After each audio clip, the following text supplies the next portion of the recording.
Kwanza nimshukuru Mwenyezi Mungu, tumemaliza mechi salama. Tumemaliza mechi sisi tumepoteza tukiwa tuko nyumbani.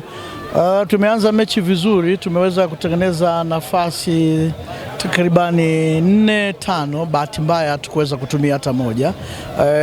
Tunaelekea karibu na half time, dakika 15 za mwisho kwenda half time tulishuka chini. Ule umakini ulipungua, wakapiga mpira mrefu mmoja ambao ndio umetuhukumu. Tumerudi half ya pili, tumejaribu kusukuma ili tuweze kusawazisha na kupata goli lingine. Waliweka idadi kubwa ya watu kwenye eneo lao, hatukuweza kutengeneza nafasi kama ambazo tumeweza nafasi ya kwanza. Mwisho wa siku goli tulilolitoa la counter limetuhukumu, tumetoka kwenye mashindano. Ni ngumu kiasi gani labda kushinda kuondoa partner? Nadhani concentration ilikuwa tushinde, mawazo akili ilikuwa kubwa kwenye kushambulia. Pasi moja iliyopigwa kulia kushoto kwetu, umakini ukawa mdogo, watu wawili wameweza kutuhukumu na kuweza kufunga. Ni makosa ya kimchezo yanatokea, nadhani ni kitu cha kwenda kufanya kazi, kuona kwenye mechi za ligi hatuwezi kufanya makosa kama ambayo tumefanya kosa leo.